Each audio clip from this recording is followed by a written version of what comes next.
ইব্রাহিম আলাইহিস সালাতু ওয়াস সালাম আল্লাহর কাছে গিয়া বলে, আল্লাহ আপনি আমার একটা নেককার সন্তান দান করেন। আল্লাহ ডাক দিয়া কই, বন্ধু ইব্রাহিম, এমন এক বয়সের মধ্যে গিয়া সন্তান তুমি আমার কাছে চাইছো। নবী গো, সাধারণত মানুষ, আমি আল্লাহ কাউকে এই বয়সে সন্তান দেই নাই।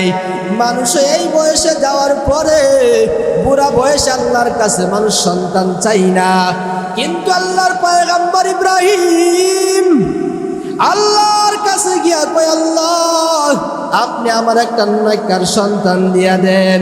আল্লাহ ডাক দেয় কই, বন্ধু ও আমার খলিল ইব্রাহিম, তুমি যেহেতু আমার কাছে সন্তান চাইছো, আমি তোমার দোয়া ফিরত দিব না, আমি তোমার নৈরাশ হয়ে ফিরাইয়া দিব না।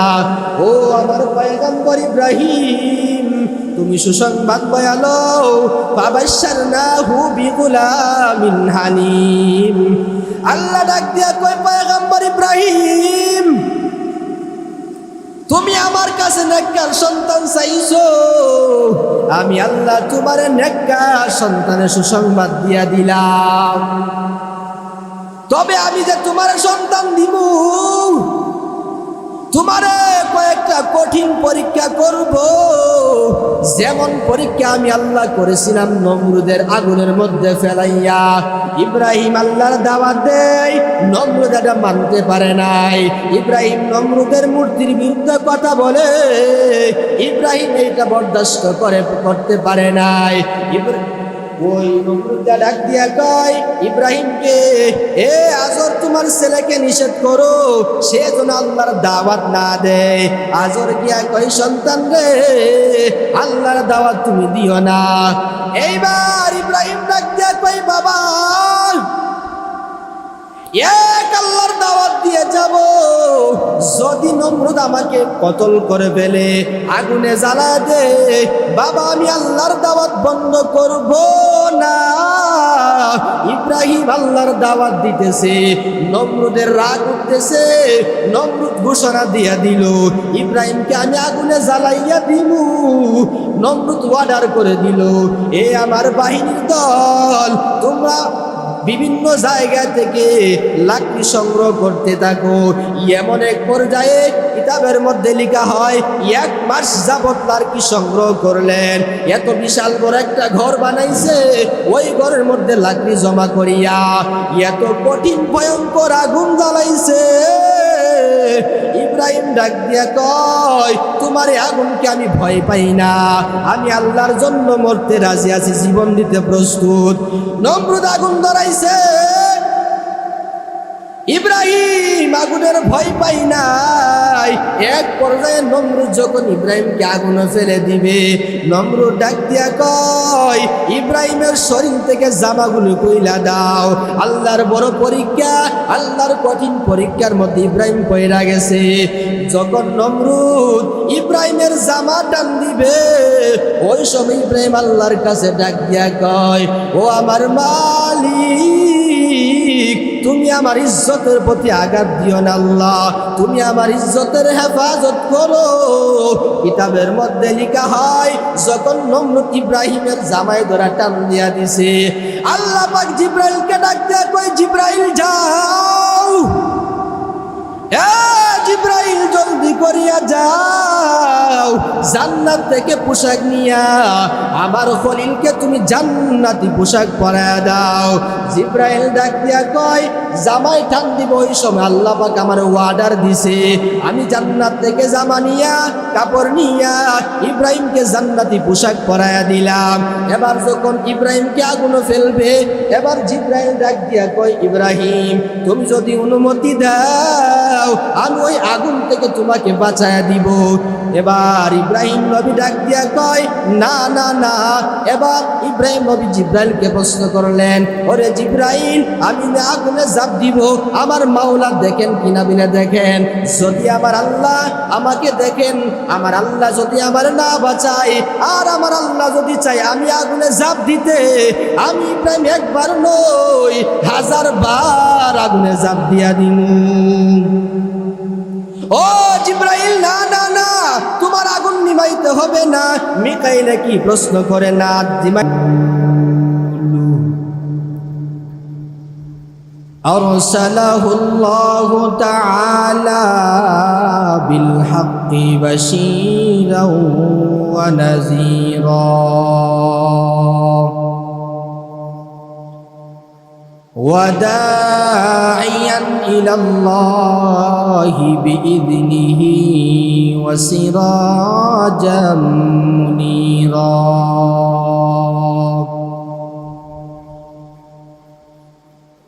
أما بعد فأعوذ بالله من الشيطان الرجيم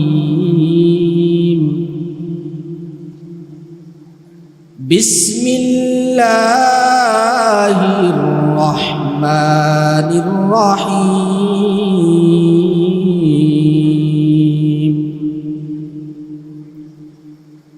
رب هب لي من الصالحين فبشرناه بغلام حليم فلما بلغ معه السعي قال يا بني إني أرى في المنام أني أذبحك فانظر ماذا ترى قال يا أبت افعل ما تؤمر ستجدني إن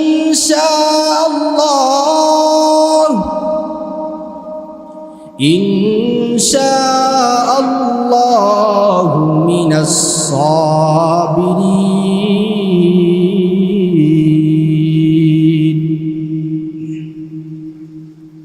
وقال زيد بن أرقم رضي الله تعالى عنه قال أصحاب رسول الله صلى الله عليه وسلم ما هذه الأضاحي يا رسول الله قال سنة أبيكم إبراهيم بكل شعرة حسنة أو كما قال النبي عليه الصلاة والسلام.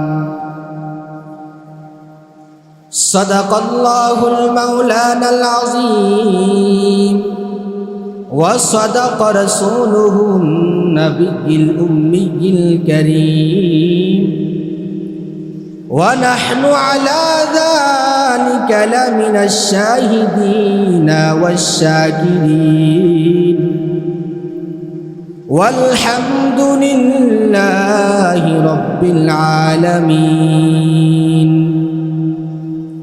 اللهم صل على محمد وعلى آل محمد كما صليت على إبراهيم وعلى آل إبراهيم إنك حميد مجيد.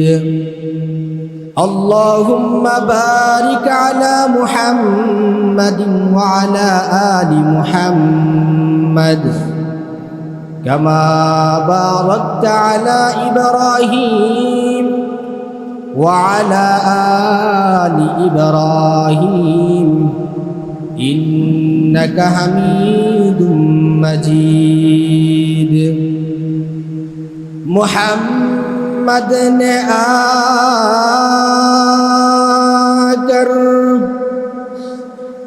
کفر کو مٹایا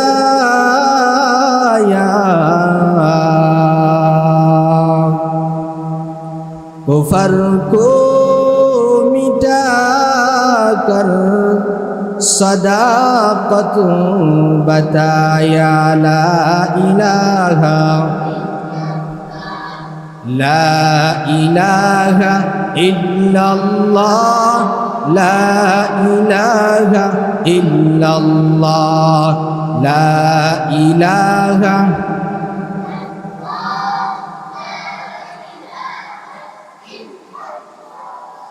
লা ইলাহা ইল্লাল্লাহ, লা ইলাহা ইল্লাল্লাহ, লা ইলাহা রব্বি আল্লাহ, লা ইলাহা গায়রুহু ওয়া নাবিয়্যু মুহাম্মদ মুস্তাফাহু, লা ইলাহা লা ইলাহা ইল্লাল্লাহ, লা ইলাহা ইল্লাল্লাহ, লা ইলাহা ইল্লাল্লাহ, লা ইলাহা ইল্লাল্লাহ।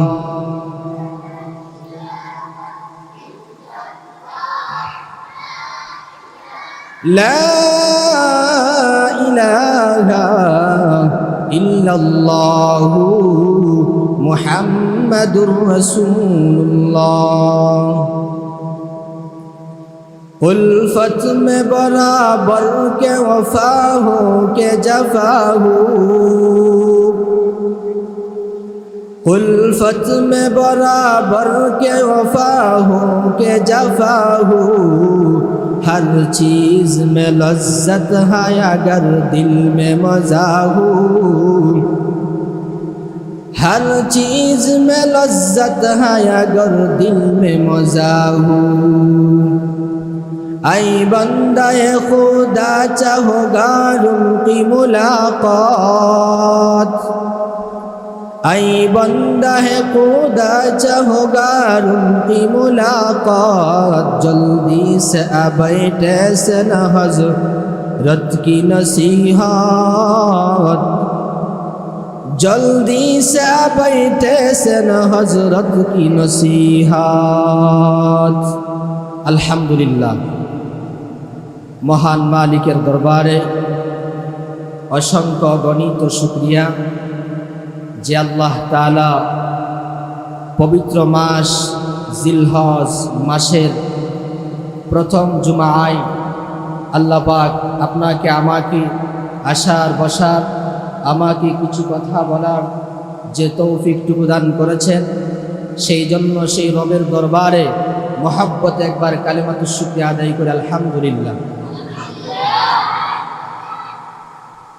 আলোচনা চলতেছিল কুরবানি নিয়ে, ধারাবাহিক আলোচনা চলতেছে। যেহেতু আমরা আর সামনে জুমা পাবো না, এই জুমাই কুরবানির শেষ জুমা, এই জন্য এই জুমাই কুরবানির যে জবেহ করা নিয়ম এবং কুরবানি কিভাবে করব, কুরবানি করার ফজিলত কি, এই বিষয়ে আলোচনা হবে ইনশাআল্লাহ। কুরবানি পৃথিবীর শুরু থেকেই শুরু হয়েছিল। বাবা আদম আলাইহিস সালাতু ওয়াস সালাম থেকে কুরবানি শুরু হয়েছিল। গত জুমায় বলেছিলাম যে আদম আলাইহিস সালাতু ওয়াস সালামের দুই বেটা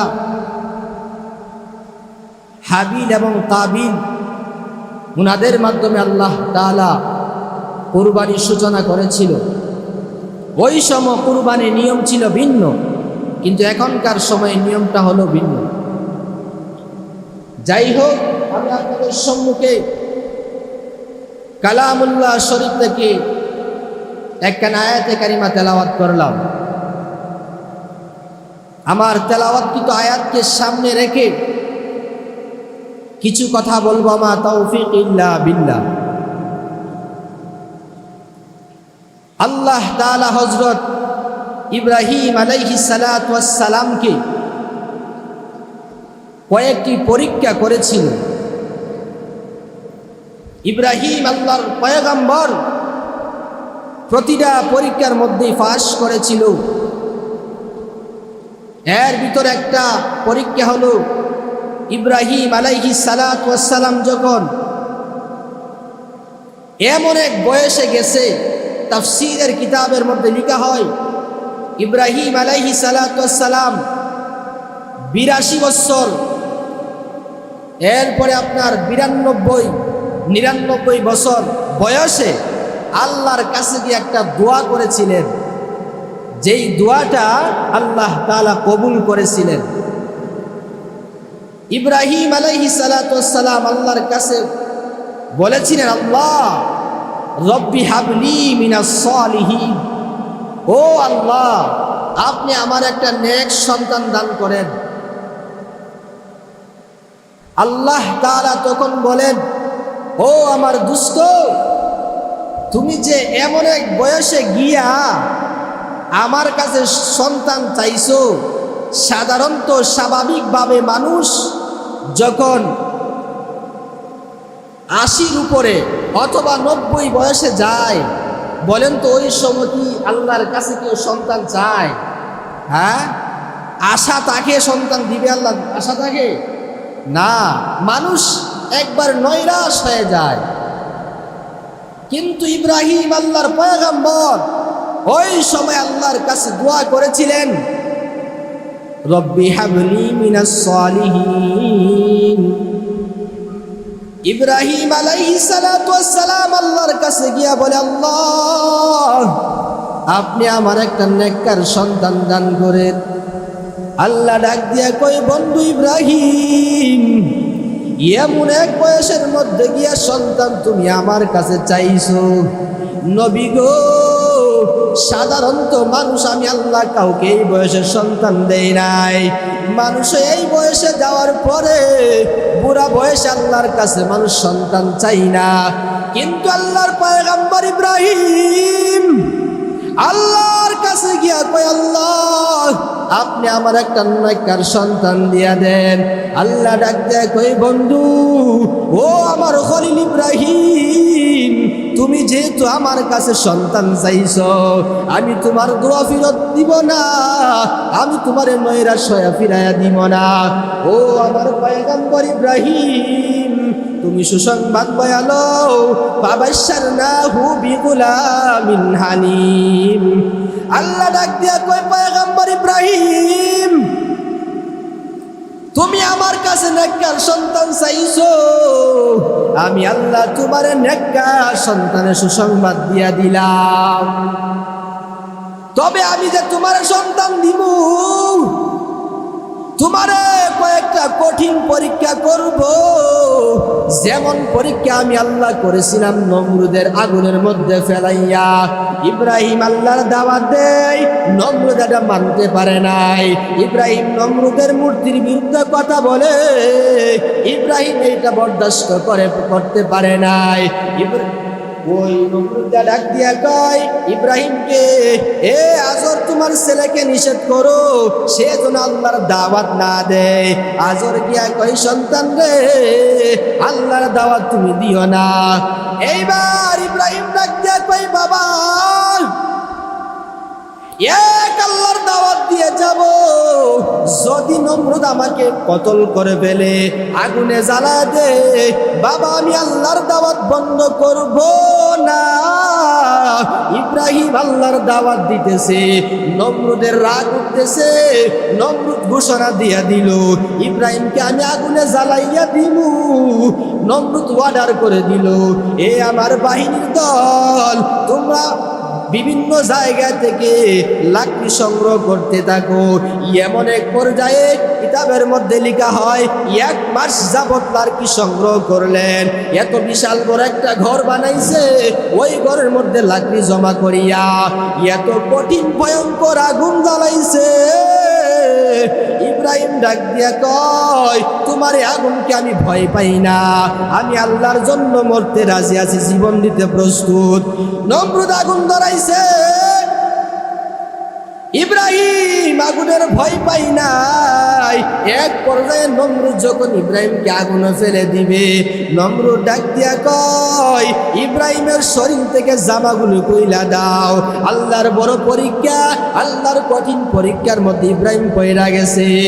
যখন নমরুদ ইব্রাহিমের জামা টান দিবে, ওই সময় ইব্রাহিম আল্লাহর কাছে ডাক দিয়া কয়, ও আমার মালিক, তুমি আমার ইজ্জতের প্রতি আঘাত দিও না আল্লাহ, তুমি আমার ইজ্জতের হেফাজত করো। কিতাবের মধ্যে লেখা হয়, যখন নমরুদ ইব্রাহিমের জামায় ধরা টান দিয়া দিছে, আল্লাহ পাক জিব্রাইলকে ডাক দিয়া কয়, জিব্রাইল যাও, জিব্রাইল জলদি করিয়া যাও।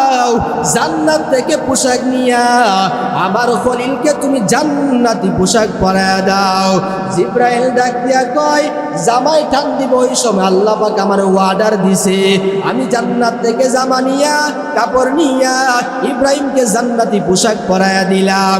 এবার যখন ইব্রাহিমকে আগুনে ফেলবে, এবার জিব্রাইল ডাক দিয়া কয়, ইব্রাহিম তুমি যদি অনুমতি দাও আমি ওই আগুন থেকে তোমাকে বাঁচায়া দিব। এবার ইব্রাহিম নবী ডাক দিয়া কয়, না না না।